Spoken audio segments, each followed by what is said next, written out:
En ustedes.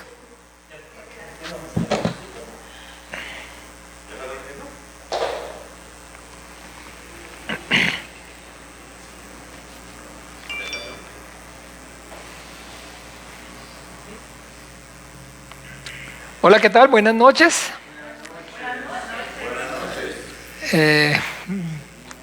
Al natural, así me gusta, bien naturales. Bueno, el Señor Jesús les continúe bendiciendo, saludos. Entonces, bien, aquí estamos agradecidos con el Padre por este tiempo, porque pues nuevamente podemos comenzar una enseñanza más. Esto, digamos, este día, el día lunes, como tal, vamos entonces a comenzar hoy una enseñanza y el título de esta enseñanza es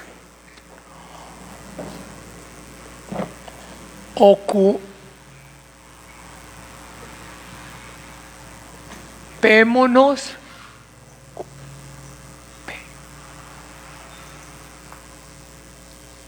en nuestra salvación.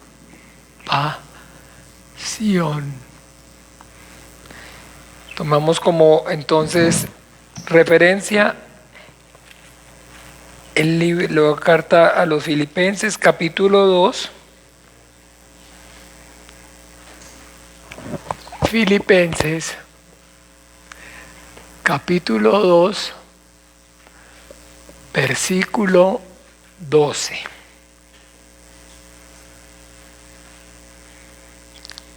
Bien, entonces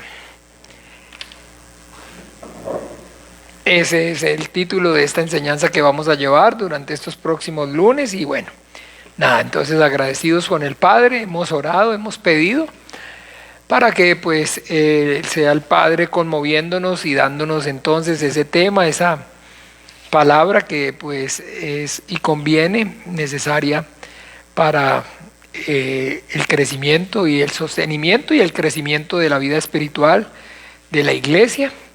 Y bien, entonces vamos a comenzar con el pie derecho, vamos a encomendarnos al Padre, a su gracia, a su buena voluntad.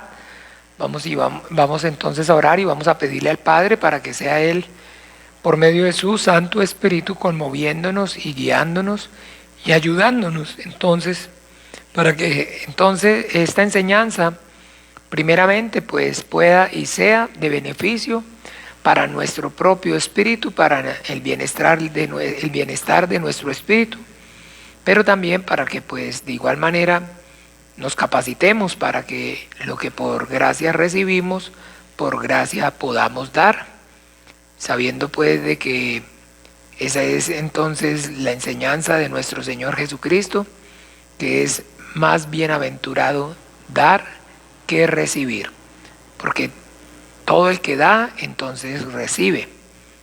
Bien, oremos en esta hora al Padre por la fe en el Hijo. Padre y Dios, en el nombre de Jesús, te damos gracias, Dios de los vivos, por este tiempo maravilloso que yo y mis hermanos podemos venir y puestos de acuerdo, presentarnos delante de ti, Padre, confesando, Señor, reconociendo esa deidad tuya y esa exclusividad como el único Dios verdadero, creador de todo cuanto existe y de todo cuanto hay, el Padre de quien proceden todas las cosas, y también, Señor, para confesar y reconocer a tu Hijo Jesucristo, al que enviaste al mundo, como único Señor, suficiente Salvador de nuestras almas.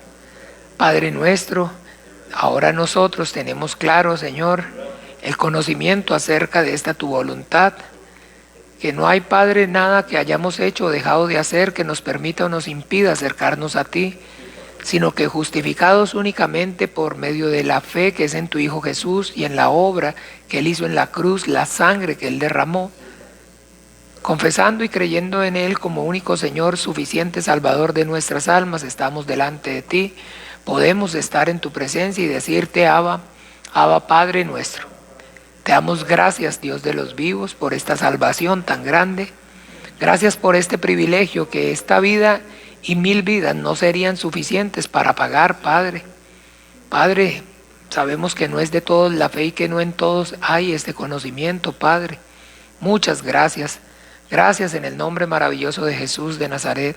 No solamente, Señor, por enviar a tu Hijo Jesucristo, Señor, a morir en la cruz por nuestros pecados, sino también por permitirnos, Señor, creer en Él, Padre, por darnos este entendimiento.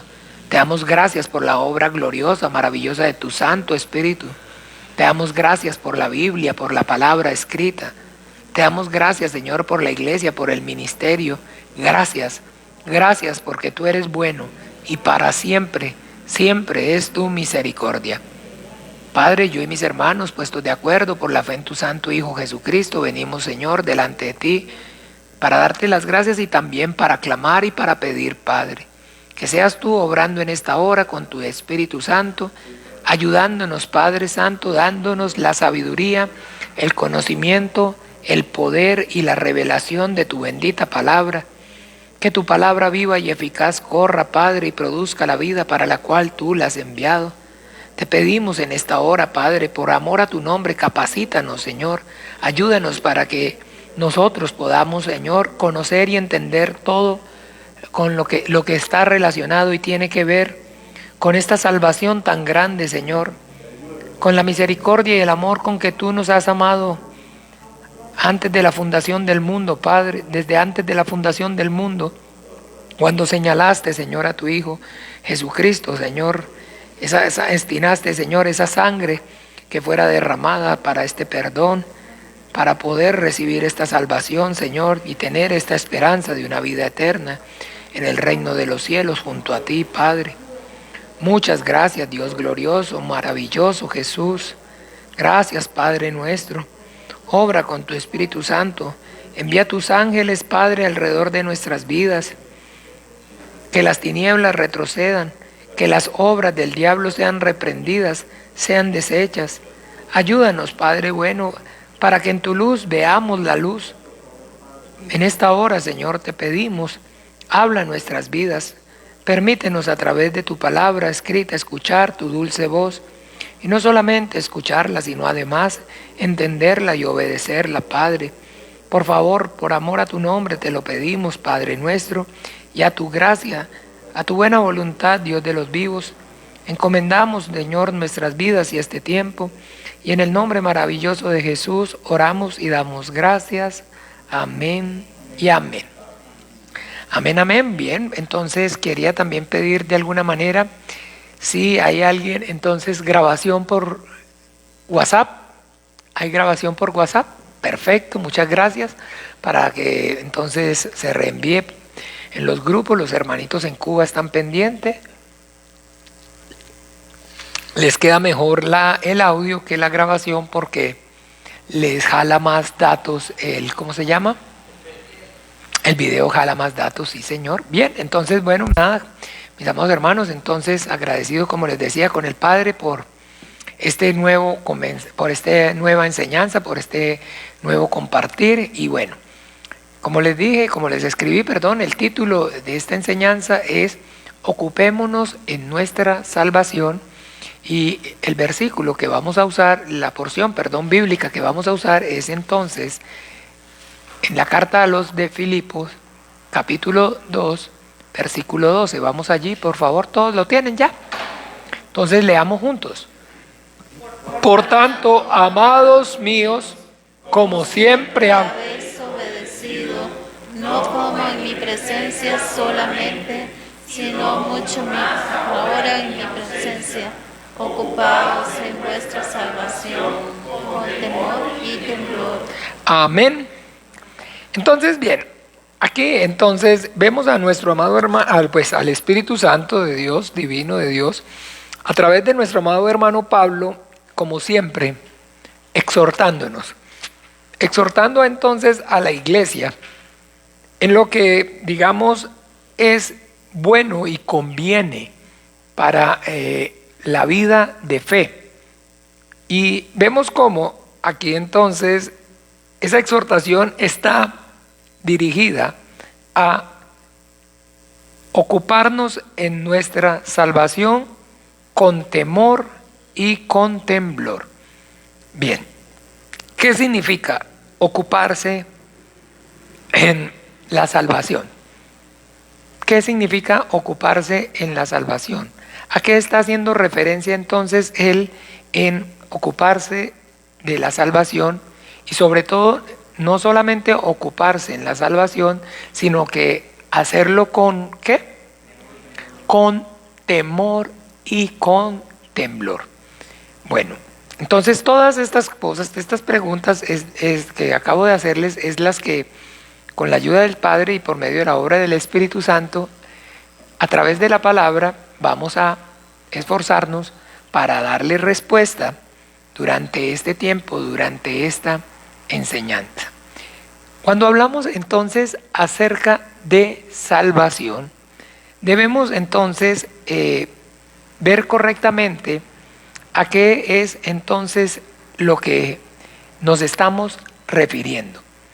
La Biblia es el libro santo que contiene la palabra de Dios, del Dios que hizo el mundo y todas las cosas que en ellas hay.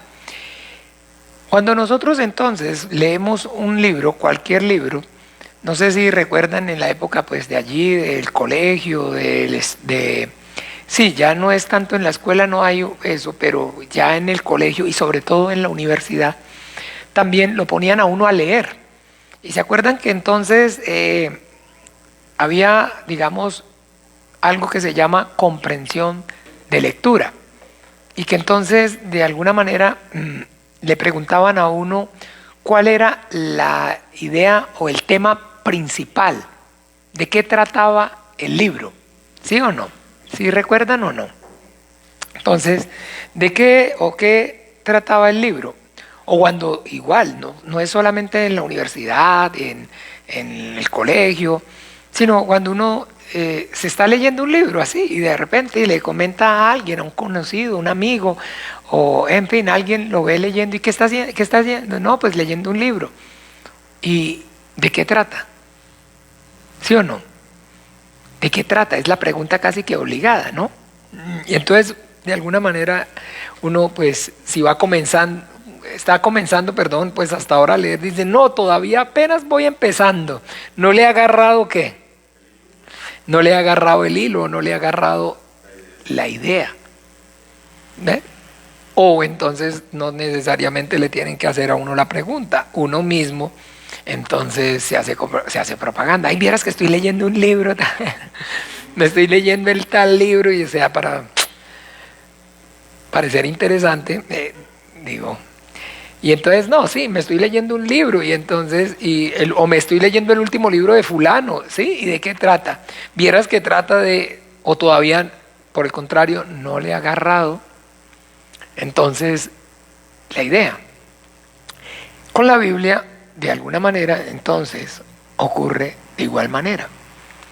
Si uno lee con el entendimiento, con el discernimiento, y con la revelación del Espíritu Santo, la Biblia, se va a dar cuenta que el tema central de la Biblia es la salvación. Que de eso es que habla la Biblia. ¿Ve? Entonces uno podría decir, no, pero la Biblia habla acerca del origen del mundo, de la creación y de todas las cosas. La Biblia habla acerca de Dios que hizo el cielo y la tierra. La Biblia habla acerca de ¿qué más? Del pueblo de Israel y de cómo entonces Dios lo sacó de Egipto y le dio en posesión esa tierra, una tierra prometida. La Biblia habla acerca entonces, digamos, de eventos históricos, ¿sí o no? Eventos históricos, en la Biblia están pues narrada y contiene hechos históricos que son pues comprobables no solamente a través de la Biblia, sino que hay entonces muchísima otra literatura que digamos concuerda con lo que la Biblia dice, ¿ve? Y cuando uno va entonces también y se da cuenta lo que está escrito con respecto a, por decirlo así, en el Nuevo Testamento, en el Antiguo Testamento, los lugares, ¿ve? Los lugares y todas las cosas que digamos ahí aparecen.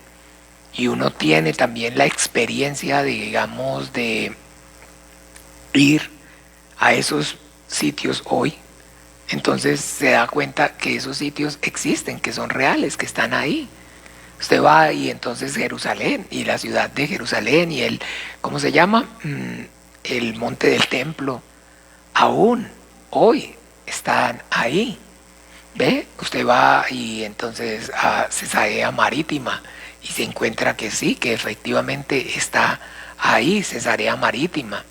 Usted va y a la orilla del lago Kineret se va a encontrar entonces Magdala, las ruinas de la ciudad entonces de Magdalena, de Capernaum, ¿ve? Todas esas cosas, ¿ve? Y entonces y lo mismo, va a Atalia, va a Turquía y ahí está, ¿no? Atalia, está Éfeso, está Esmirna, está Capadocia, Antioquía Antioquía de, ¿cómo se llama? Antioquía hay dos Antioquías, bueno, está Antioquía y está también Antioquía en Siria, todavía existe. ¿Ven? Entonces esos lugares, todos esos lugares como tal históricos que narran y que están entonces en la Biblia, existen y están ahí. Y hay unas ciudades que de alguna manera fueron o han sido destruidas y han quedado sepultadas, pero la arqueología se ha encargado entonces de traerlas nuevamente a la vida. ¿Ve? Usted va y efectivamente están las murallas de la resistencia junto al Mar Muerto. Va y está entonces ese lugar todavía ahí. Entonces, a pesar de que los 2000 en pico particular. Y que es entonces cuando uno lee la Biblia bajo la dirección o siendo conmovido, inspirado por el autor, Dios, el Espíritu Santo. ¿Ve? Porque entonces, dígame si de alguna manera usted se lee 100 años de soledad. ¿Ve? ¿Cuántos se han leído o se leyeron 100 años de soledad? Bueno, no sé cuántos se lo han leído. Yo me leí 100 años de soledad. Cuando yo me lo he leído y me lo he leído y me lo he leído varias veces. Me lo leí varias veces. Pero verá que cuando yo me leí 100 años de soledad, me lo leí 2 veces.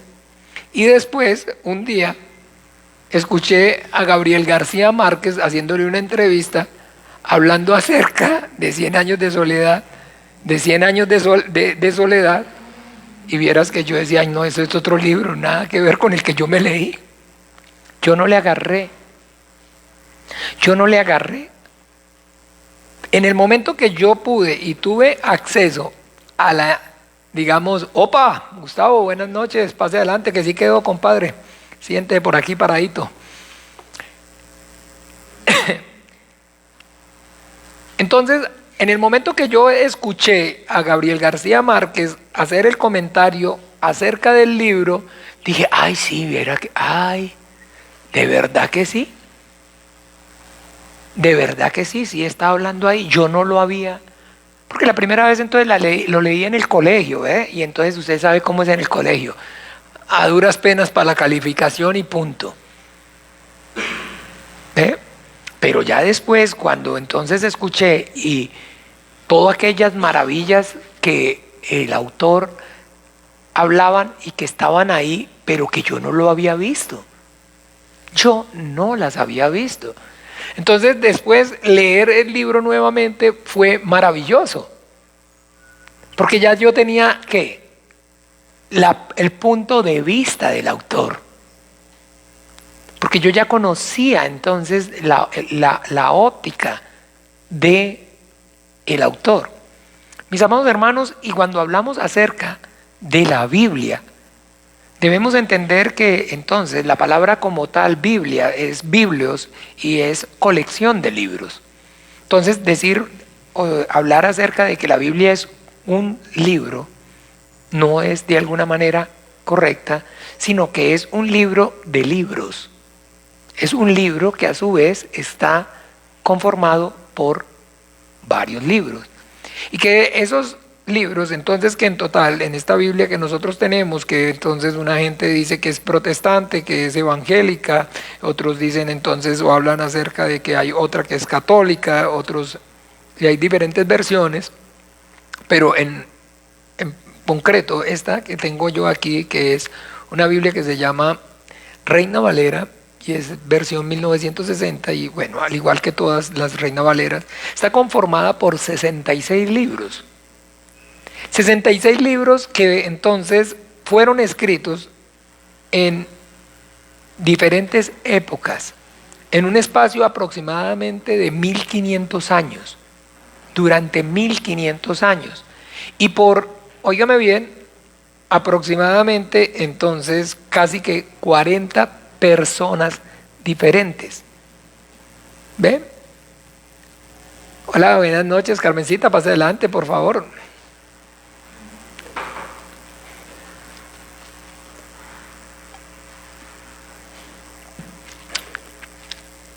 Entonces, miren qué interesante, qué maravilloso. Dije que casi que no me iba a parar, pero vamos entonces a mirar esto. Más o menos, nosotros debemos ver, la cosa viene así. Hoy estamos más o menos, hemos averiguado este dato varias veces. ¿En qué año dicen entonces los judíos que estamos? 5782, ¿cierto? Entonces, este año estamos en el año 5700, ¿qué? 82. Esto es lo que podríamos llamar hoy. ¿Sí o no? Hoy.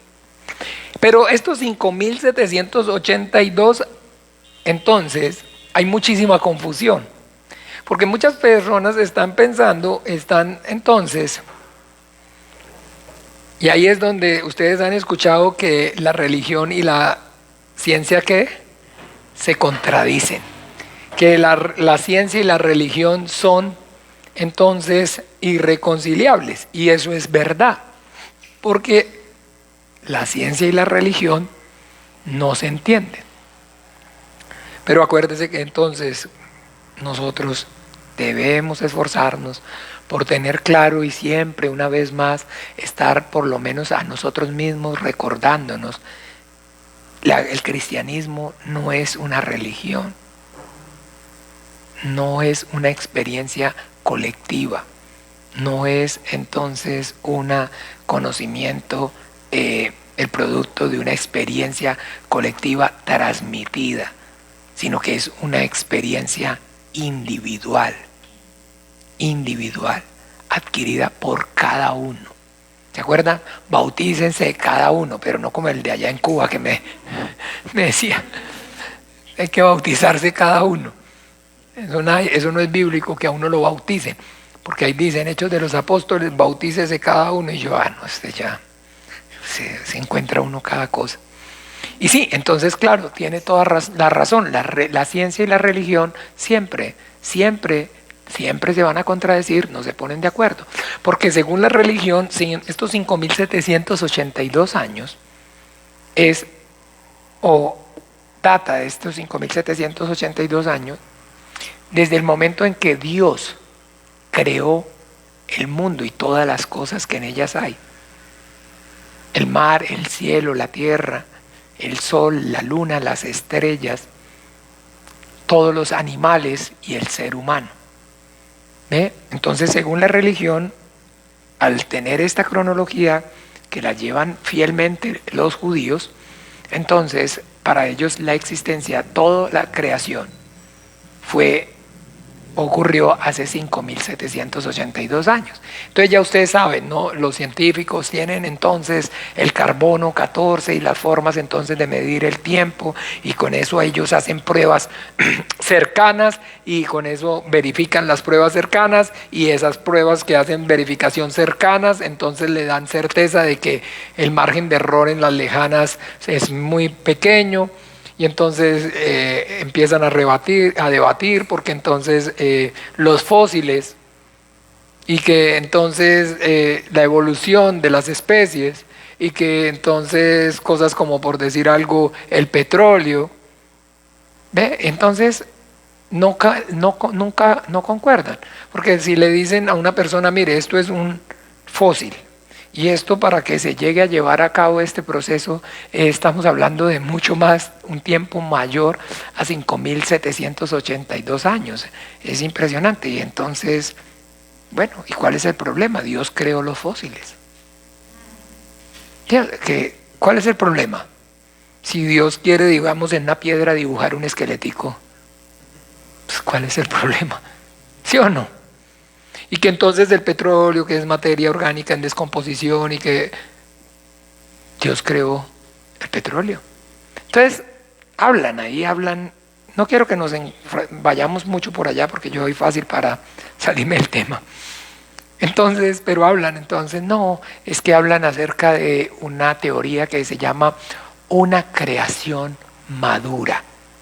O sea, Dios ya hizo una creación madura, como cuando en el momento que creó al hombre. Piensen ustedes, en el momento que creó Dios al hombre, varón y hembra, los creó y les dijo, multiplíquense. Entonces, a ver, ¿ustedes creen que los creó de qué edad? Claro, ya eran personas que tenían, hombre y mujer que tenían una madurez que sexual, que tenían capacidad de empezar a procrear. No los creó niños. Entonces, conforme a eso, ¿sí ven? Entonces hablan acerca de eso, de una creación madura, tanto para el hombre como para todas las cosas. Ya todo está listo, el petróleo ya estaba preparado, los fósiles ya estaban dibujados, en fin, todo. Pero pues eso realmente no es correctamente, como dijimos que es correctamente, teniendo la inspiración del autor. A eso es lo que llamamos correctamente, teniendo la inspiración del autor. Teniendo la inspiración del autor.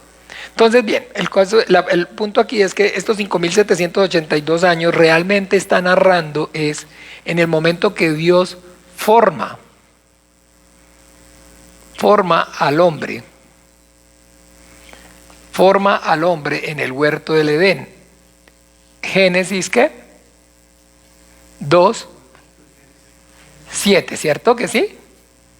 Génesis 2:7. Génesis 2:7. Este es el año en que cero. A partir de este momento, estos 5.782 años son los que están. Pero aquí, en alguna parte de aquí, está Génesis 1, ¿qué? 27. Y en alguna parte de aquí está fijo, Génesis, ¿qué? Génesis 1:1. Solo que de este espacio no hay cronología. De este tiempo no hay cronología. Es a partir de este momento. Es a partir de que entonces Dios forma. Ya lo creó, y aquí lo formó. No es la misma cosa. Aquí quiere decir que lo creó la forma humana, la forma de este cuerpo humano. Y aquí cuando dice que lo formó, es que entonces el hombre llegó a ser esta forma humana, que es semejante de polvo de la tierra, al igual que el perro y el gato. Ocurrió algo diferente, y es que llegó a ser entonces un ser ¿qué? Espiritual. Un ser espiritual, y eso es entonces a partir de este momento. ¿Ve? Entonces toda esta cronología que está ahí quedando claro entonces en la Biblia, de alguna manera, como les decía, es única y exclusivamente a través. Entonces, pero estábamos midiendo, ¿qué era lo que estábamos midiendo? autores, las personas que Dios, los hombres que Dios usó. Entonces, a partir de aquí, escúchenme bien, de aquí a entonces, en un periodo, en un momento de la historia, aparece entonces un hombre. Ocurre aquí algo. Aparece en el año aproximadamente 2400, si no estoy mal,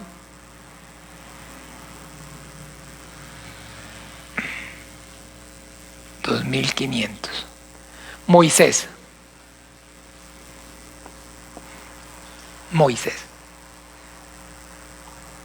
Moisés aparece en el año más o menos 2500. Pero 2500 ¿de cuándo? ¿Del año qué? Cero. Y Moisés es el instrumento, el vaso que Dios usa para que escriba los 5 primeros libros de la Biblia. Pero esto que Moisés está escribiendo ocurrió hace 2500 años. Y esto puede estar habiendo ocurrido hace 30.000 años, 30.000, 40.000, 50 millones de años. Pero Moisés, Dios le da la revelación, porque es profeta, para que mire atrás lo que ocurrió. Entonces Moisés escribe, comienza y escribe en el año más o menos 2500. Y si ustedes van a ver entonces, eso coincide con los datos que el hombre tiene acerca de la aparición más o menos de la escritura. Vaya, miren, para que ustedes vean que más o menos eso tiene de haber sido hace más o menos 3000 años, 3000 y pico de años comenzó la escritura. Y eso concuerda con ese periodo en que Moisés empezó a escribió. ¿Ve?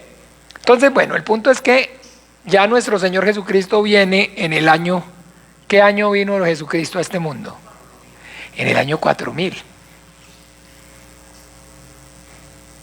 Entonces, más o menos, del 4000 al 4100 se escribió esto. Entonces, es un periodo como de 1600 años en los cuales se escribió la Biblia. Por más de 40 hombres en diferentes lugares geográficos, diferentes épocas, aquí bajo esclavitud, saliendo al desierto, a la libertad, estando en la tierra, estando en el exilio, durante esa época. Entonces, ¿qué es lo que quiero que nosotros nos fijemos? Lo maravilloso, lo milagroso de la Biblia. Que durante, como les estoy diciendo, un periodo tan largo, 1600 años aproximadamente, es mucho tiempo. Entiéndame, es mucho tiempo. Muchísimo tiempo. Y no solamente el tiempo, sino las diferencias entonces de las diferencias de épocas, culturas, costumbres, tradiciones, movimientos políticos, situación de guerra, en paz, en guerra, en ocupación, en exilio. Y por más de 40 personas entonces con circunstancias durante 1600 años, todas ¿qué? Diferentes. Y que entonces, escúchenme bien, del Génesis al Apocalipsis, esos 66 libros estén conectados con un hilo invisible. Y podamos entonces un hilo invisible, y ese hilo invisible que los conecta es la obra de Dios. Y la obra de Dios, de la cual la Biblia está dando testimonio, es la salvación.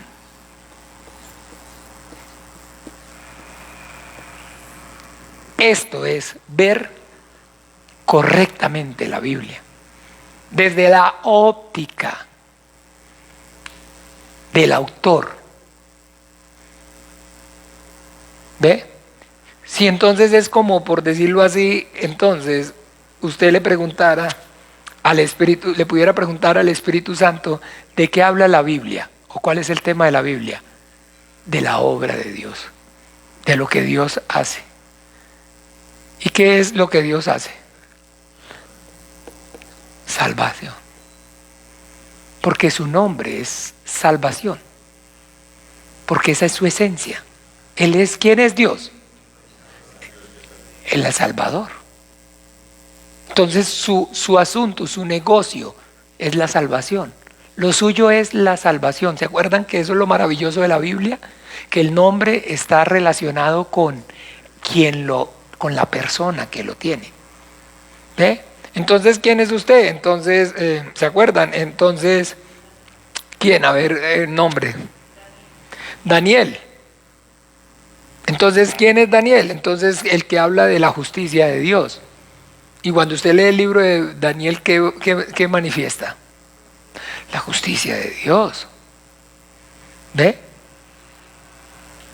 Entonces no hay o no tiene, digamos, los nombres en la Biblia no son puestos al azar, sino que todo tiene y está relacionado, los nombres son importantísimos porque están relacionados con el sujeto. Entonces nosotros creemos en el nombre que es sobre todo nombre, ¿cierto que sí? El único nombre bajo el cielo dado a los hombres en el cual los hombres puedan ser ¿qué? Salvos. ¿Y cuál es ese nombre? Jesús. Y ese nombre Jesús entonces se traduce como en hebreo significa Salvador, Dios de salvación, Dios de salvación. Y nosotros lo vemos en el Antiguo Testamento, ¿se acuerdan? No aparece como tal Jesús, pero dice que Dios de mi salvación. Y cada vez que usted y yo leemos en el Antiguo Testamento, Dios de mi salvación, Dios de mi salvación, vamos a mirar, por ejemplo, en los Salmos. Eso lo hemos hecho, ¿verdad? Y es maravilloso poder ya, claro, tener el entendimiento acerca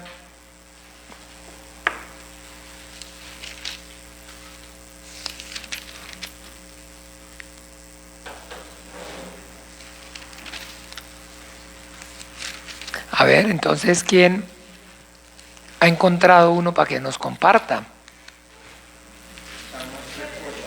¿Salmo qué? Salmo 3:8. La salvación es de Jehová. Sobre tu pueblo sea la bendición. Sí, pero no. ¿Quién es entonces?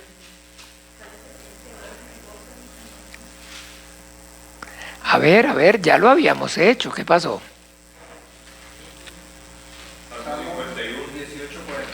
Salmo, exacto, Salmo 18:46 dice ¿cómo es?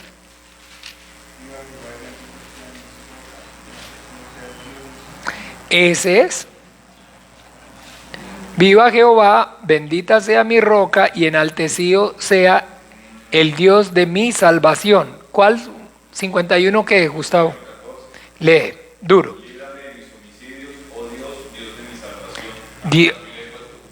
Dios de mí, ¿qué? Eso significa, ese es el significado correcto de el nombre de Jesús. Dios de salvación. Dios de salvación. Entonces, amados hermanos, es importante que nosotros entonces entendamos la relevancia, la importancia de esa salvación. ¿Por qué? Porque entonces, como les decía, el punto aquí es que si nosotros no tenemos realmente la inspiración del autor, y en este caso, aunque hayan sido 40 vasos o instrumentos que Dios haya usado, la Biblia nos da testimonio. ¿Se acuerdan? En Primera de Pedro, leámoslo por favor. En Segunda de Pedro, perdón, capítulo 2.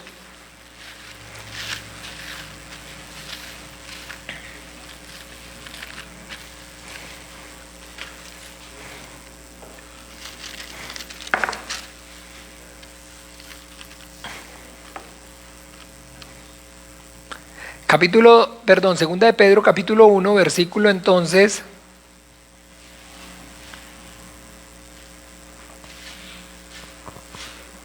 Versículo 19 y 21. Leamos. Tenemos también la palabra profética más segura, a la cual hacéis bien en estar atentos, como a una antorcha que alumbra en lugar oscuro, hasta que el día esclarezca y el lucero de la mañana salga en vuestros corazones. Entendiendo primero esto, que ninguna profecía de la Escritura es de interpretación privada, porque nunca la profecía fue traída por voluntad humana, sino que los santos hombres de Dios hablaron siendo inspirados por el Espíritu Santo. Amén. Entonces, entendiendo esto, que tenemos la palabra profética más segura, está haciendo referencia ¿a qué? A la palabra escrita. Si vemos entonces en el versículo 16 dice: porque no os hemos dado a conocer el poder y la venida de nuestro Señor Jesucristo siguiendo fábulas artificiosas, sino como habiendo visto con nuestros propios ojos su majestad. Pues cuando él recibió de Dios Padre honra y gloria, le fue enviada desde la magnífica gloria una voz que decía: este es mi Hijo amado, en el cual tengo toda complacencia. Y nosotros oímos esta voz enviada del cielo cuando estábamos con él en el monte santo. Está diciendo esto: les estamos dando testimonio, nosotros fuimos testigos de que efectivamente él es el Cristo, el Hijo de Dios, porque nosotros en el monte santo escuchamos a la divina providencia decir: este es mi Hijo amado. Pero no solamente se lo estamos diciendo con la experiencia nuestra, sino que está ¿qué? Escrito. Eso es lo que él está diciendo ahí. Tienen nuestro testimonio. Nosotros estamos dando testimonio de la verdad porque nosotros lo oímos con nuestros oídos. Nosotros oímos que de la divina gloria vino una voz que decía: este es mi Hijo amado en quien tengo toda complacencia. Pero no solamente estén o se quedan con la palabra de nosotros, sino que además tenemos ¿qué? La palabra escrita, la palabra profética más segura, a la cual hacemos bien en estar ¿qué? Atentos. Está hablando es acerca de la palabra, acuérdese, de la palabra escrita. Y entonces dice, entendiendo primero que ninguna profecía de la Escritura es de interpretación privada. O sea que no puede o no hay en ninguna persona ningún hombre puede indilgarse la autoría de ningún libro de la Biblia. ¿Ve? Ustedes conocen eso que se llama entonces copyright, derecho de autor, ¿cierto que sí? Y pues entonces ustedes saben, eso es o se ha convertido en un gran negocio. Y hay corporaciones, empresas que se han hecho millonarias con la Biblia. ¿Por qué se hicieron tan millonarias con la Biblia? Porque entonces registraron derechos de autor, pero no tienen que pagarle a nadie. ¿Me explico? En cambio, otras personas registran el derecho de autor, pero tienen que pagarle efectivamente ¿a quién? Al autor, o cuando el autor muera, a sus familiares. Y cada vez que se imprima el libro, cada vez que se tome el libro, entonces tienen que pagar. Pero ¿a quién le paga? Dígame, ¿a quién le paga entonces sociedades bíblicas? A nadie. ¿Y cuánto cobran por una Biblia? Como si estuvieran pagando un derecho de autor. ¿Usted no ha visto que lo que cobran por las Biblias? Y dicen que no, que cobran ese precio es para poder entonces con eso ayudar a los que no pueden comprar. Ajá, ajá. Se la echan toda la bolsa y no es que sea resentido. Pero piensen ustedes, ¿a quién le pagan ellos derecho de autor? ¿Cuáles son los gastos de ellos como entonces empresa? ¿Pagarle derechos de autor a quién? A nadie le pagan derecho de autor. ¿Ve? Entonces, ¿por qué? Porque realmente el autor de la Biblia es Dios, el Espíritu Santo. Ahí dice entonces, porque nunca la profecía fue traída por voluntad humana, sino que los santos hombres de Dios hablaron siendo ¿qué? Inspirados. Entonces, que si yo fui o he sido inspirado por alguien, no puedo indilgarme esa autoría. No puedo decir fui yo, porque eso me nació a mí, porque eso entonces estaba en mí, sino que alguien me lo dio. Entonces ya no me pertenece a mí. ¿Ve? Entonces eso es lo que nosotros debemos entonces, primeramente, escúchenme bien, tener claridad acerca de esa realidad. Si yo no entiendo, si yo no de alguna manera tengo claro quién es el autor de la Biblia, y yo no entonces tengo una comunión y una relación entonces con él, voy a estar perdido. Y yo en este momento aquí estoy asegurando, o no me ven que estoy afirmando, que el tema central de la Biblia es la salvación. ¿Y en qué o con qué, digamos, autoridad o en qué me baso yo para decirles, entonces, que ese es el tema de la Biblia? ¿Sabe de qué habla la Biblia? ¿Sabe de qué trata la Biblia? De la obra de Dios, de la salvación. A mí no me parece. Cualquiera puede decir, no, usted está equivocado. ¿De dónde saca usted eso? ¿Cómo hago entonces para entonces decirle, no, es que a mí el autor me lo reveló? A mí me lo dijo el autor. Ve que es raro, porque a mí me dijo otra cosa. A mí me dijo entonces que habla acerca de el origen del mundo y de todas las cosas que en ellas hay, y habla acerca de la historia del pueblo de Israel, y habla acerca de la historia de un colectivo, un grupo de seguidores de un tal Cristo, de un tal Jesús de Nazaret. Y eso es para mí entonces la Biblia. ¿Ve? Y cada uno, cada quien, de acuerdo desde la óptica propia en que lo vea, va a poder o va entonces ver un tema central diferente a este. Pero ¿cómo sabemos entonces? ¿Cómo tener la plena certeza de que efectivamente de lo que habla la Biblia y de que el tema de la Biblia es entonces la salvación, de la salvación de Dios? Es algo que entonces solamente el que la haya experimentado puede concordar. ¿Me explico o no? El que la haya recibido puede entonces estar de acuerdo. ¿Ve?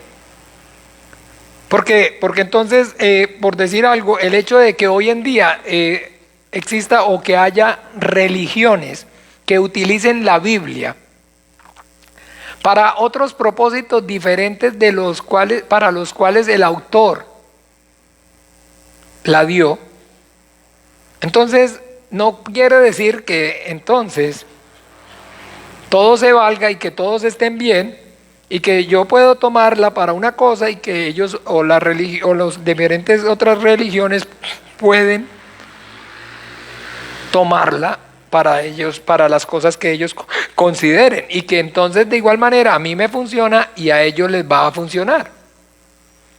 Entonces, yo puedo entonces, o puede, perdón, cualquiera usar la Biblia para entonces decir que el propósito de la Biblia es que el hombre pueda y tenga prosperidad. ¿Se acuerdan que les he dicho o no?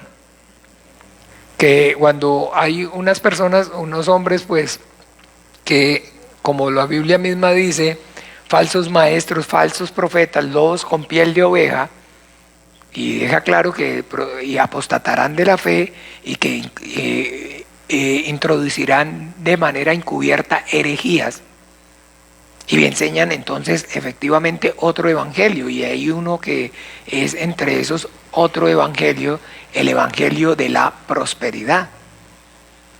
¿Ve? Que es el evangelio de la prosperidad, que es entonces la buena noticia de que entonces Dios vino, lo creó a usted para que fuera rico, para que fuera próspero, y que eso lo encuentran, y les he dicho, ¿no? Desde el primer versículo, desde el primer momento cuando Dios crea al hombre. Vamos a mirar un momento, por favor. Yo lo he escuchado a un hereje de esos de la prosperidad predicando acerca de por qué los acusan de herejes y por qué dicen que lo que ellos enseñan es una herejía, si la Biblia deja claro, desde el momento mismo que Dios crea al hombre, lo primero que Dios quiere que el hombre sea es próspero. Mire a ver si es verdad o no. Capítulo 1, versículo 27 y 28. Leamos. Y creó Dios al hombre a su imagen, a imagen de Dios lo creó, varón y hembra los creó, y los bendijo Dios y les dijo, fructificad y multiplicaos, y llenad la tierra y sojuzgadla, y señoread en los peces del mar, en las aves de los cielos, y en todas las bestias que se mueven sobre la tierra. A ver, si es errado, es mentiroso decir que entonces el propósito de Dios con el hombre es que el hombre sea próspero, que sea cabeza y no cola. ¿Sí es o no? Miren, gobierne, multiplíquense, fructifique. Eso está hablando es acerca de ¿qué? De prosperidad. Y está escrito y es bíblico, ¿no? ¿Sí es así o no es así? ¿Ve? Entonces, ¿dónde están los que nos acusan? ¿Dónde está la mentira que nosotros estamos hablando o estamos enseñando? Ok, muy bien, dése cuenta, porque como dice claramente, entonces, con artimañas llevan al error, porque se acuerda que son hijos de su padre el diablo, y el diablo tiene una característica que es ¿qué? Astuto, astuto, porque si usted va aquí y me saca de contexto ese versículo, ¿tiene razón o no tiene razón? ¿Si está hablando de eso o no? ¿Cómo no va a querer Dios que el hombre prospere y que el hombre sea próspero si creó solamente dos y tienen ahora una función que es llenar toda la tierra? Por favor. ¿Sí me siguen o no? Creó una parejita. Imagínense esta inmensidad de planeta Tierra, que somos 7.800 millones y todavía hay espacio. Imagínense. Ahora entonces piensen en que sean solamente dos y tienen una tarea, llenarla toda. Entonces, ¿sí se necesita o no se necesita realmente? ¿Sí o no se necesita que entonces el hombre gobierne, que el hombre sea fructífero y que el hombre prospere? No, se necesita. Entonces, si no hay nada de eso, entonces esa primera pareja se muere en el primer aguacero. Bueno, todavía no había llovido.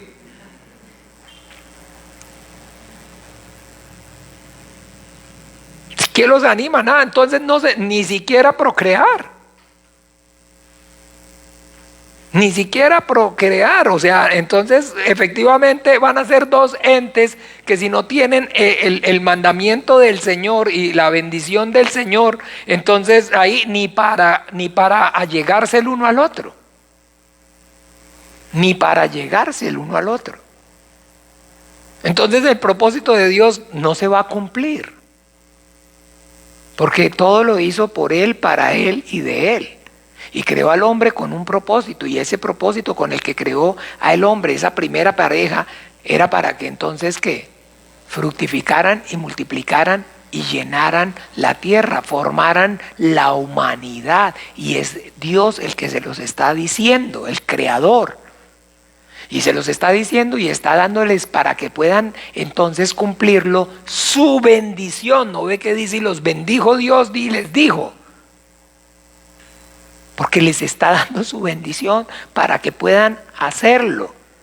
Entonces, si usted me saca de contexto y entonces me dice, no, es que el tema de la Biblia es desde el principio la prosperidad, el deseo que Dios tiene para tu vida, que Él vino para que tengas vida y vida en abundancia, porque Dios quiere que seas cabeza y no cola, porque Dios te hizo para que gobiernes, para que... y todo ese discurso, y de una vez me lo traigo aquí, pues por supuesto, un verso sin contexto se convierte en un pretexto. Y eso es lo que tiene, ese es el problema, les he compartido, y ese es el problema con las denominaciones y con las posiciones denominacionales, que no toman o no tienen la Biblia como un todo armónico, donde de principio a fin, entonces es uno solo el autor y es un solo libro como tal. ¿Se acuerda que hemos aprendido que habla acerca del libro en singular? ¿Se acuerdan o no? Y lo llama uno como uno solo. ¿Ve? Y entonces, ¿qué es lo que pasa? Toman esas partes aisladas y cogen versículos de aquí, cogen versículos de allá, y un poquito aquí, un poquito acá, y esta es nuestra teología. Y nuestra teología está basada en no la salvación, sino la ¿qué? La prosperidad. Y entonces ahora nosotros predicamos el evangelio, no de salvación, no la buena nueva de salvación, sino el evangelio de ¿qué? De la prosperidad. No. Usted no sabe. La Biblia dice que Dios es ¿qué? Santo, santo, santo. Y que entonces, de alguna forma, el tema de la Biblia es acerca de ¿qué? De la santidad de Dios. Y sin santidad nadie ¿qué? Verá al Señor. Y entonces el propósito de Dios es que entonces el hombre sea santo. Sed pues vosotros santos como yo soy santo. Y Dios dijo, hagamos al hombre a su imagen y conforme a ¿qué? A su semejanza, o sea que el hombre fuera santo como Dios es santo. Pero que no se puede hablar entonces de santidad conviviendo con el pecado y disfrutando del pecado y amando al mundo y todas las cosas que en ellas hay. Entonces, la Biblia, el tema de la Biblia es la santidad del hombre. Lo que Dios quiere, lo que Dios pide, lo que Dios espera es que el hombre entonces sea una criatura a la igual a él, ética y moral. Perfecto. Y entonces lo que predican es eso, comportamiento. El evangelio entonces de ¿qué le dijo el Señor a la mujer adúltera? Vete y no peques más. ¿Y qué le dijo entonces al paralítico de Betesda? No peques más para que no te acontezca o una cosa peor. Y entonces lo que enseñan es que el hombre tiene que luchar y esforzarse por el pecado y portarse bien y ser correcto y éticamente, moralmente correcto, y que entonces el que peca es del diablo. Y ese es el tema, y ya están, y lo cogen con la Biblia. Y entonces usted va a ver y se va a dar cuenta, todo está mal, todo es pecado. Y no se juntan con ese mundano y no ven televisión porque eso es del mundo. No van a cine porque porque es del mundo.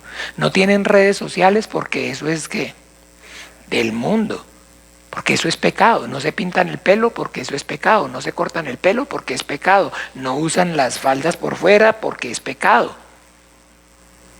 No usan aretes, no toman café porque es pecado. No comen carne de cerdo, no comen mariscos, no comen, no celebran cumpleaños porque es pecado. ¿O ustedes acaso no saben que a Juan el Bautista le cortaron la cabeza fue en una fiesta de cumpleaños? ¿Y ustedes van a celebrar cumpleaños? Sí, así dicen los testigos de Jehová. Si quieren ríanse, pero así tal cual. Si quieren les muestro la atalaya. Y van a hacer un arbolito. Ustedes no saben las bolas de los árboles que eran, ¿no? ¿Sí se acuerdan las bolas de los árboles que eran o no? Y Winnie Pooh es del diablo. Winnie Pooh sí. Y los Teletubbies también son del diablo. Eso es satánico. Goku es del diablo. Y Goku, Dragon Ball, ese sí es satánico. Eso sí es del diablo.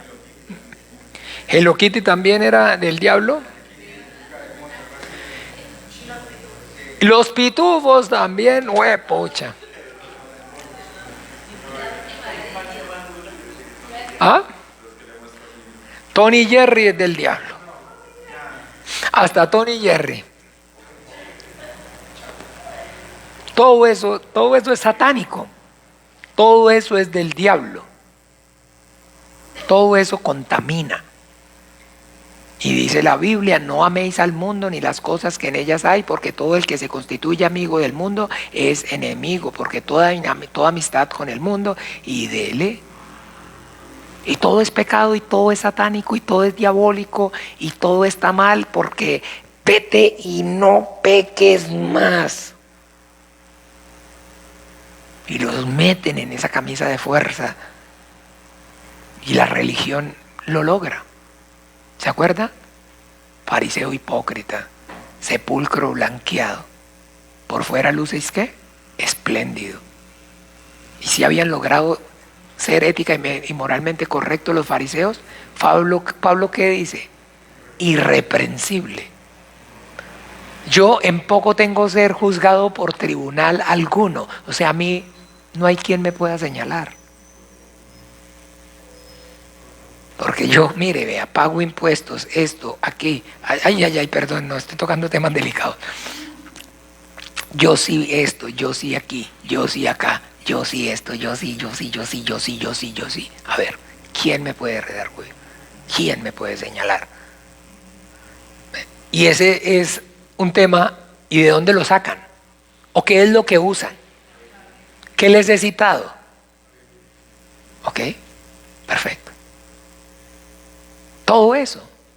Podemos hablar de recetas de cocina, podemos hablar de moda, de forma de vestir, podemos hablar de forma de comer, de sanamente, como de comer alimentos que todo se puede hablar con la Biblia.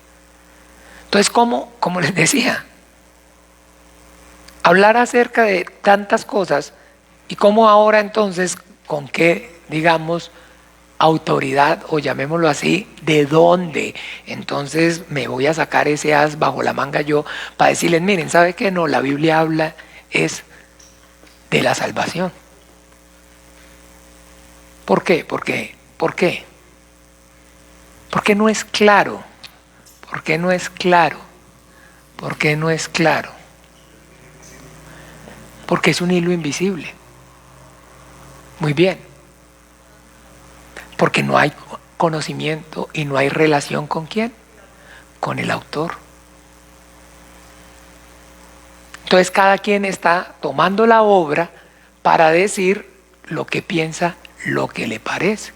Entonces a nosotros nos parece que lo que Dios, digamos, quiere realmente es eso, que el hombre llegue entonces a ser ética y moralmente correcto. Y ahí está la ley, que enseña entonces a ser como ética y moralmente correcto. Ese es el propósito de Dios.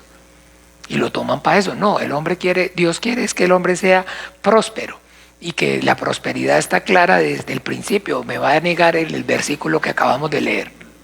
Que está claro, ¿sí o no? Perfecto. Y entonces ahora no. Usted viene y dice, es que no. Habla es de salvación. Está hablando acerca de salvación. Porque entonces, miremos un momento, por favor. Veamos el porqué de esta situación.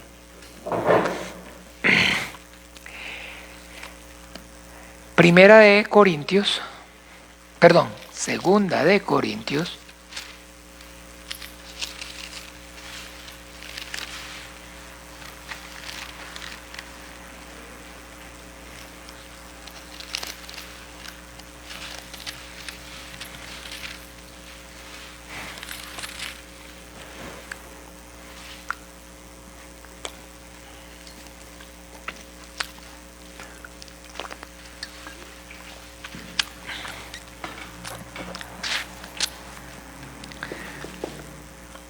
Capítulo 4.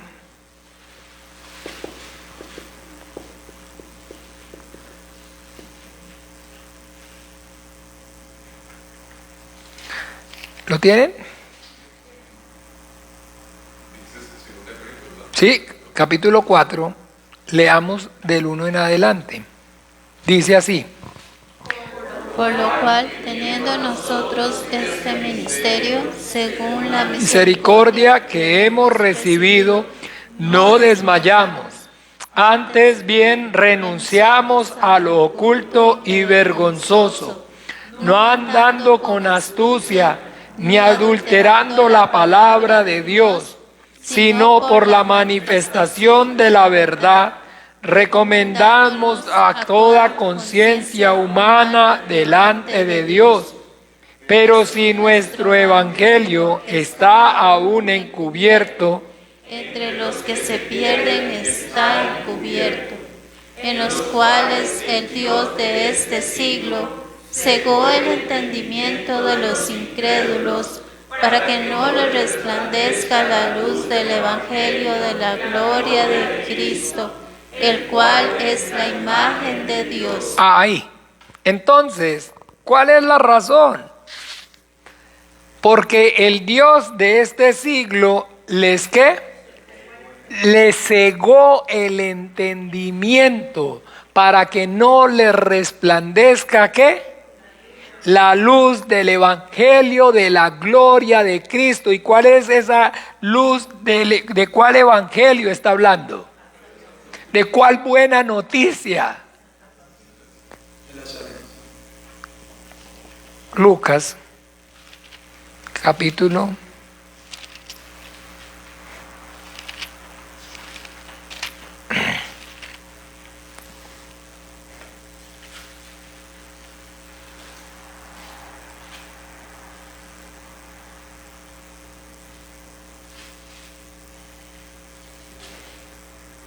2, versículo 8.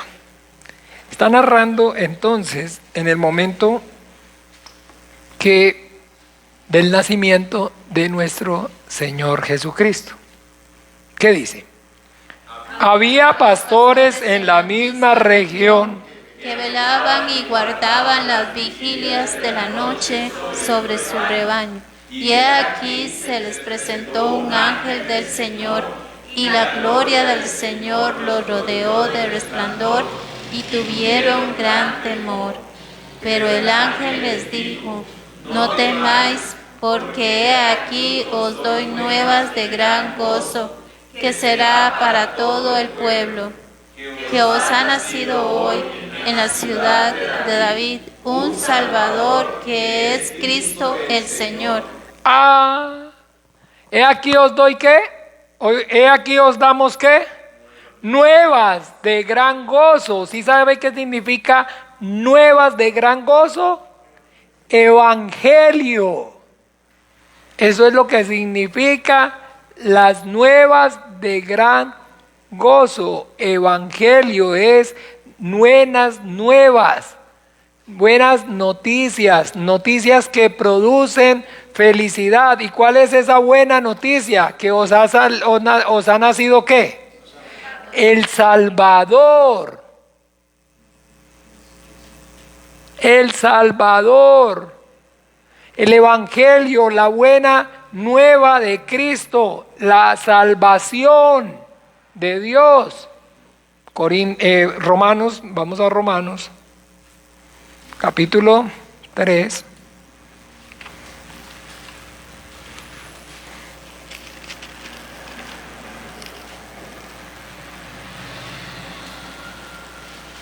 Romanos capítulo, ¿qué dije? Perdón. No, capítulo, es que me enredé porque estaba en Hechos. Romanos capítulo 1,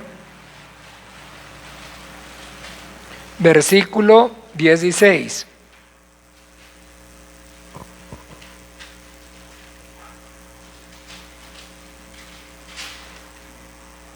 Leamos. Porque no me avergüenzo del Evangelio, porque es poder de Dios para salvación a todo aquel que cree, al judío primeramente y también al griego. Porque en el Evangelio la justicia de Dios se revela por fe y para fe, como está escrito, mas el justo por la fe vivirá. Entonces, porque no me avergüenzo del Evangelio, porque es poder de Dios ¿para qué? ¿Cuál es esa buena noticia? ¿Cuál es esa buena noticia de la que habla la Biblia?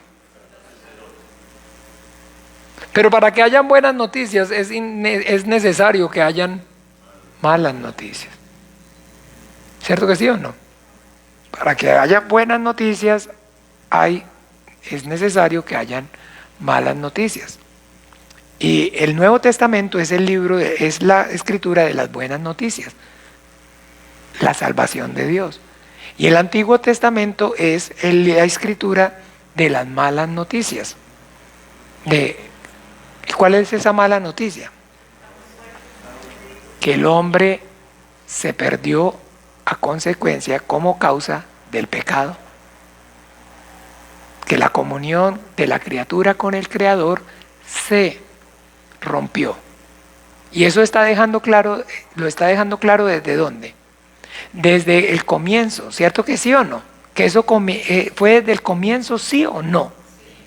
Y entonces, desde que el momento entonces, incluso antes que el hombre pecara, ya Dios había hablado y había manifestado acerca de su salvación.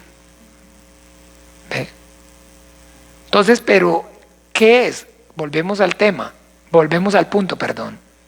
¿Qué es entonces, por fin? ¿Les quedó claro qué es entonces lo que hace que no se pueda o no se vea? ¿Que está como? Porque el Dios de este siglo les ha cegado el entendimiento para que no les resplandezca. O sea que el Dios de este siglo está haciendo referencia ¿a quién? El diablo les pone ¿qué? Un velo. Para que no les resplandezca la salvación de Dios. Les cega el entendimiento. Ok, van a leer la Biblia, se van a volver cristianos, pero religiosos. Y entonces en la Biblia lo que van a ver es la prosperidad. En la Biblia lo que van a ver es que hay que ser ética y moralmente correctos. Pero lo que no pueden o no permite que vean es ¿qué? La salvación. Y esa es la obra del Espíritu Santo. Ese velo es quitado por el Espíritu Santo. Esa es la obra maravillosa del Espíritu Santo. Entonces, si no hay la revelación del Espíritu Santo, no se va a poder apreciar la salvación en la Biblia. Y entonces es como si usted de alguna manera quisiera o pretendiera estudiar o aprender matemáticas en un libro de cocina. ¿Siente usted que se podría de verdad entonces aprender matemáticas de forma correcta en un libro de cocina? Y entonces eso es lo que usted y yo vemos, es de lo que está lleno las iglesias. Y ahí es donde entonces la palabra de nuestro Señor Jesucristo entonces cobra relevancia, cobra importancia. Y allá estoy refiriéndome a esa palabra en Mateo capítulo 7, miremos por favor.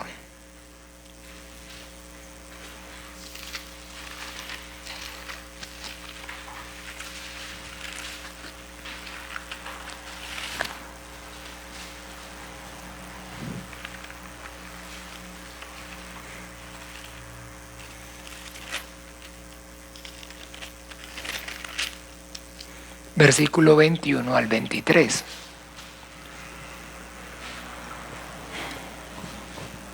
¿Qué dice? 21, perdón, solamente. No todo el que me dice Señor, Señor, entrará en el reino de los cielos, sino el que hace la voluntad de mi Padre que está en los cielos. No todo el que me dice Señor, Señor, entrará en el reino de los cielos. Escuchen bien.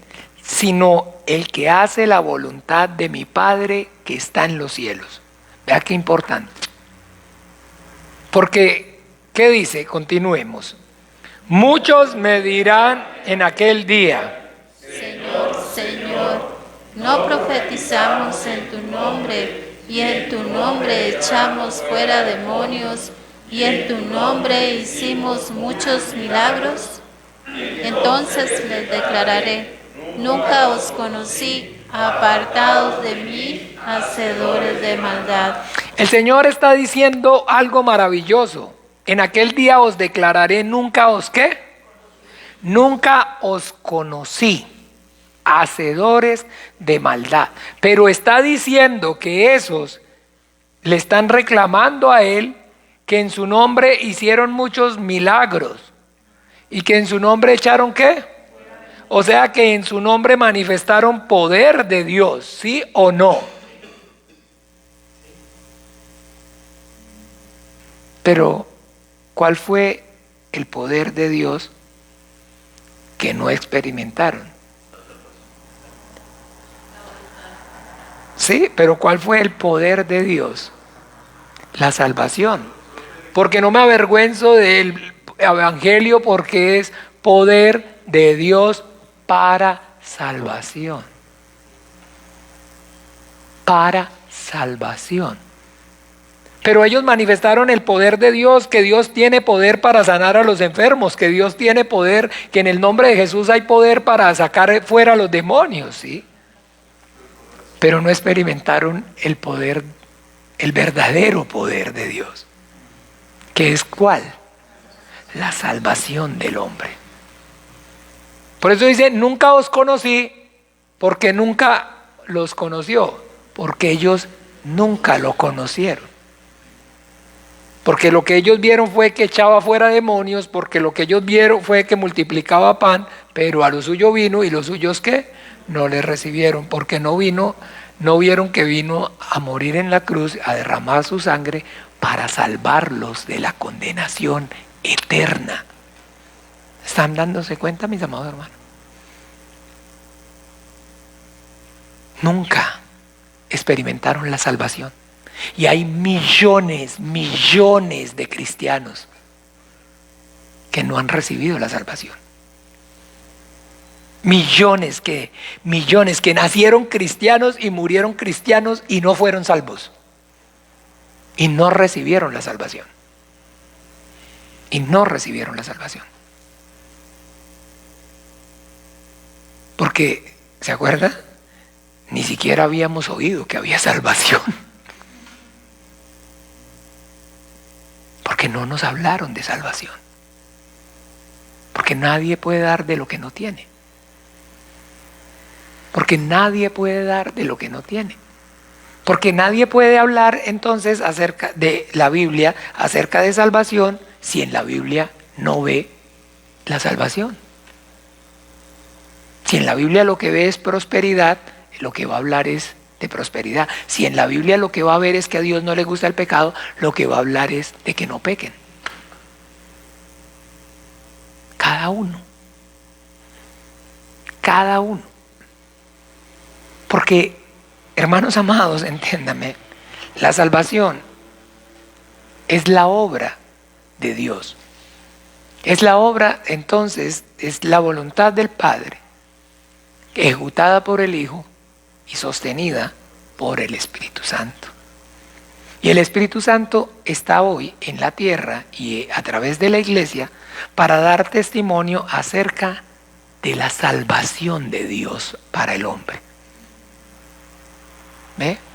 Y cuando entonces, de alguna manera, la iglesia no está en ese propósito, cuando entonces la Biblia no se usa en esa dirección, es tal cual como se los acabo de decir, como pretender aprender matemáticas en un libro de cocina. No funciona. ¿Y qué es entonces? Claro que sí, el diablo saca su rédito y entonces, por supuesto, por causa de ellos, el camino de la verdad es blasfemado.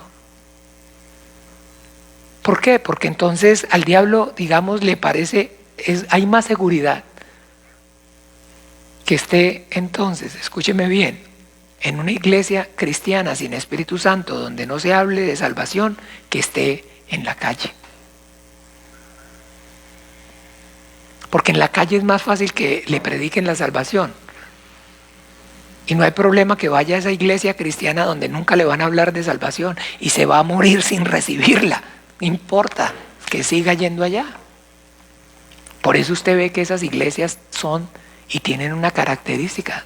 Son de miles, son de miles, son de miles, son de miles. Ellos no hablan sino de miles. Los edificios o las sedes que hacen es de cientos, de miles. De miles. Montan el chinamo, ponen el aviso y inmediatamente se les llena. Se les llena, se les llena. Y eso es entonces como cuando usted le echa levadura al pan. Usted sabe. Crece y crece y crece, pero hay que echarle levadura. Y dice claramente que no, que el pan es así, sin levadura. Que no le echarás levadura. ¿Ve? Y esa es la realidad, entonces, que nosotros debemos, como les repito, reflexionar acerca de esa verdad, mis amados hermanos. No es terrorismo, no es muchísimos, incluso en la misma iglesia están perdidos, dentro de las mismas iglesias están perdidos, solamente que están ahora en una condición más deplorable, más triste y paupérrima. Porque es que no hay nada más que estar perdido. ¿Se acuerdan? Como el hijo pródigo, como el hermano del hijo pródigo. Estaba perdido ¿dónde? En la misma casa. Como el pueblo de Israel, a lo suyo vino y los suyos no le recibieron. ¿De ahí qué pasó? No hay nada más duro y fuerte que los cristianos perdidos en la misma iglesia. Y con el título de cristianos, y pensando y creyendo que realmente son cristianos. Donde no se puede hablar de cristianismo sin hablar de qué. Porque ese es el cristianismo. Porque ese es el cristianismo. El testimonio del que ha recibido y que por gracia, ¿qué ha recibido? Y por gracia la predica y la comparte. ¿Ve? Pero que si yo lo que entonces recibí es, o lo que yo estoy buscando, o lo que me dijeron a mí es prosperidad, o es esto. Eso es la mentira y el engaño de lo que yo creí, y de esa forma. Entonces, ay, pero pobrecito pastor, dirá uno, es que lo engañaron. No, no, porque aquí entonces que Dios conoce y escudriña la mente y el corazón del hombre, para dar a cada uno conforme, ¿qué? Se conforme a sus obras. ¿Para qué me está buscando? Tenga, ahí está la respuesta para lo que me está buscando. ¿Está buscando a Dios para que le solucione los problemas? Ahí está. ¿Está buscando a Dios entonces para lograr la gloria y el reconocimiento de este mundo, para que digan qué carga ese hombre, no come, no mata, no roba, no hace, y quiere que los hombres lo reconozcan? Ahí está. Venga, que también hay para todos los gustos. Por eso hay tantas y tan diferentes. Porque ahí cada uno está recibiendo la justa retribución al extravío de su corazón. Porque está recibiendo conforme a la necesidad que hay en su corazón. ¿Ve? Que está recibiendo conforme a la necesidad que hay en su corazón. ¿Para qué está acercándose a Dios? ¿Para qué busca a Dios? Para que lo haga rico. ¿Ok? Entonces ahí están. ¿Para qué está buscando a Dios? Para que le solucione el problema del alcohol o de la droga. Ahí están. Y el error es entonces caer en la mentira y el engaño del diablo y convertirse en cómplice suyo, para que entonces a través de la misma iglesia, entonces usando la misma iglesia y el mismo rótulo de cristiano, se convierta la iglesia en instrumento suyo para que su propósito se logre, que es ¿qué? ¿Cuál lo leímos? Cegar el entendimiento, para que no le resplandezca la luz del evangelio. Y lo que les decía, es más fácil, miren, se los digo con todo el corazón. Cuando las personas le dicen a uno, ay pastor, viera qué duro, ese no quiere nada con nada, ese no va a ninguna iglesia, ese es ateo, qué bueno. Qué rico, eso es tierra fértil. Solamente empiece a orar para labrarla. Porque el problema es cuando entonces ya han ido y han pasado y han escuchado de todo, que ya entonces cuando usted les va a hablar acerca de salvación, nada. Y es algo, y se acuerda, qué diferente esa iglesia allá. Pero es que raros. Pero ¿y qué? ¿Por qué tan raros? ¿Por qué? De lo que hablan es de salvación. No hay matrimonios en poder, no hay matrimonios en victoria, no hay niños, no hay niños en poder, niños en acción, no hay ministerio de alabanza, no hay mujeres en victoria, no hay. Y si usted va a ver eso, ¿se acuerda que les he dicho? El que se encontraron los dos carajos y le dicen que Juanca muy bien, todo pura vida, pero que se quedó en el nivel 1. Ya Juanca, el problema con Juanca, no, muy bien, yo no tengo nada, ninguna queja, pero solamente es que ahí uno no avanza. Ahí Juanca se quedó, digamos, en el nivel 1. ¿Qué es ese? El nivel 1, y ya de ahí para allá entonces yo ya voy en el nivel 4 y le pregunto, ¿y qué es el nivel 4? Para ponerle un ejemplo, ya digamos nosotros hacemos, ¿sí se acuerda que les he dicho? Hacemos sanidades. Entonces, de acuerdo a la numerología y a la simbología, porque todo tiene un símbolo, todos los números, cada cosa representa algo. Entonces ya nosotros manejamos, estaba con cábala, estaba con algo que se llama la cábala. ¿Ve?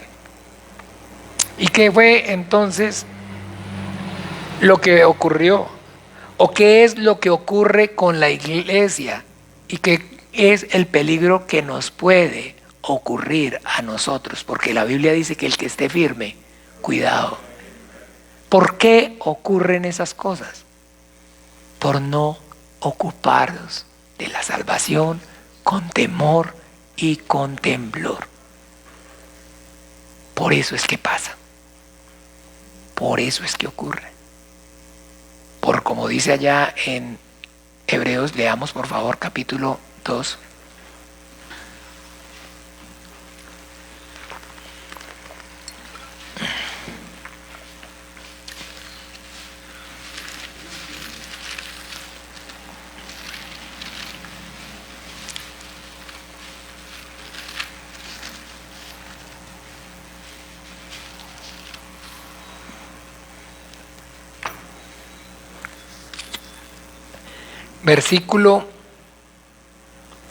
Capítulo 2, versículo 1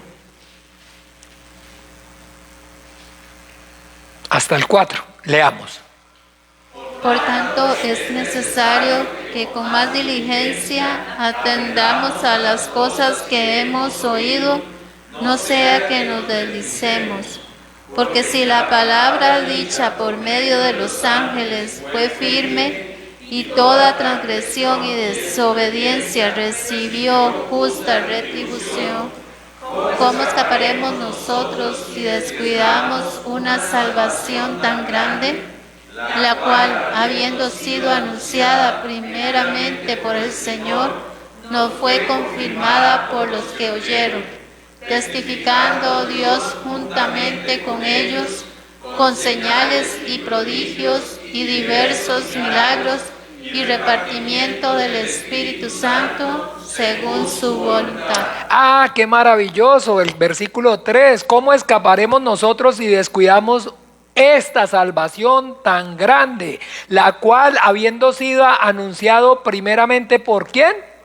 ¿Qué fue lo que vino a anunciar el Señor? El Evangelio, el reino de los cielos, las buenas nuevas de salvación.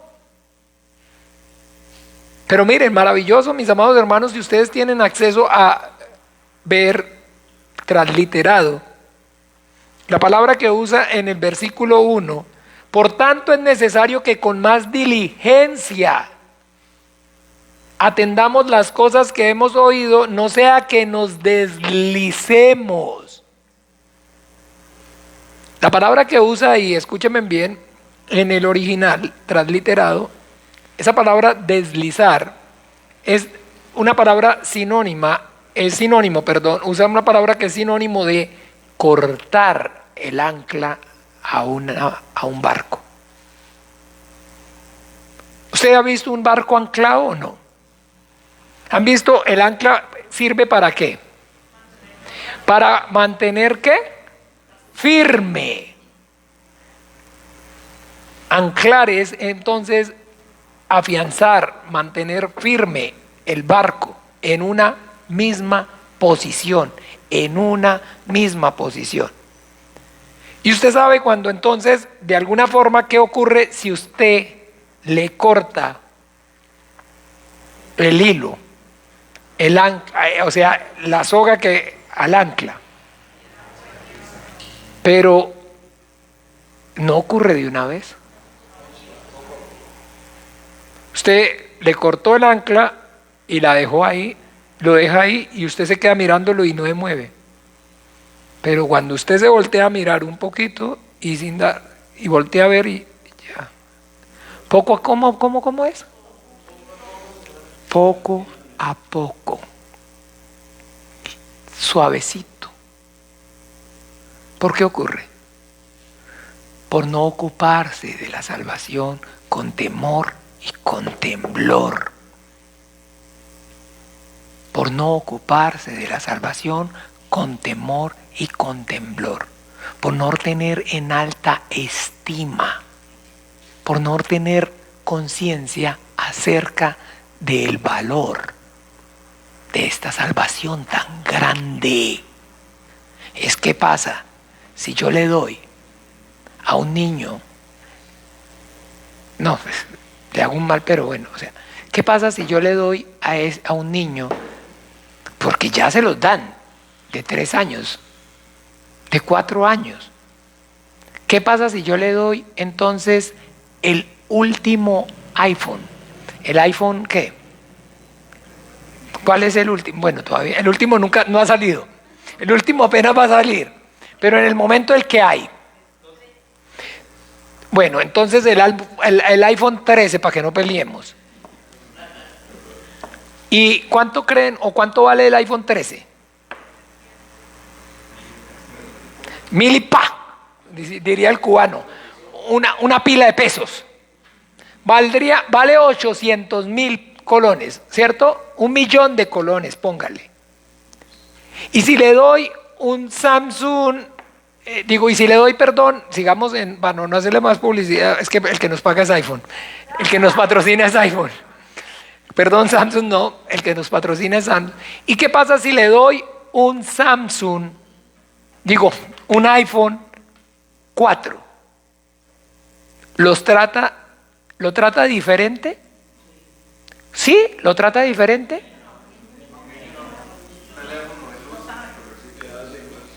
¿Qué? Pero el niño lo coge para ver, ¿qué? Ya sabe usar YouTube y lo pone ahí y ve el YouTube. Y ve YouTube en el iPhone 4 y ve YouTube en el iPhone 13. Y trata de la misma manera el 4 que el 13. Pero usted paga lo mismo por el 4 que por el 13. Le dicen, vea, le vendo este iPhone 4, ¿cuánto vale? Vale 1.000.000 de colones. Está loco. ¿Y cuánto vale el 13? Lo mismo. Pero no ve, si es que le estoy diciendo que para un chiquito es lo mismo, porque usted no va a pagar lo mismo. Porque no hay conciencia. No se tiene conciencia del valor. Es que este tiene cámara de 60.000 píxeles, 4 cámaras. Entonces me va a empezar a decir el vendedor una cantidad de cosas que van a hacer que este sea ¿qué? Valioso. ¿Qué es lo que lo hace valioso? ¿Sí me explico? ¿Sí me sigue? Eso es lo que vamos a aprender dentro de 8 días con la ayuda del Señor y durante estos temas. Vamos entonces a orar para dejar ahí. Porque eso es el punto. Si uno no conoce el valor, usted no cuida, no aprecia algo que no sea valioso. Uno se esmera y cuida. Uno que sabe lo que le ha costado, o lo que valió, o el valor que tienen las cosas, con ese esmero, con esa dedicación lo trata. Amén. Entonces oremos. Padre nuestro que estás en los cielos, santificado sea tu nombre, venga tu reino, hágase tu voluntad como en el cielo, así también la tierra.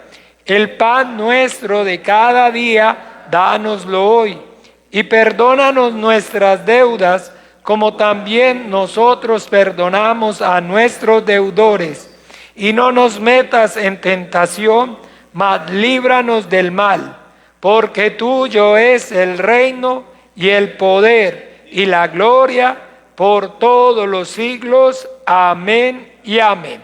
Bueno, feliz noche. Vemos entonces Dios mediante el próximo lunes para continuar. El Señor les bendiga.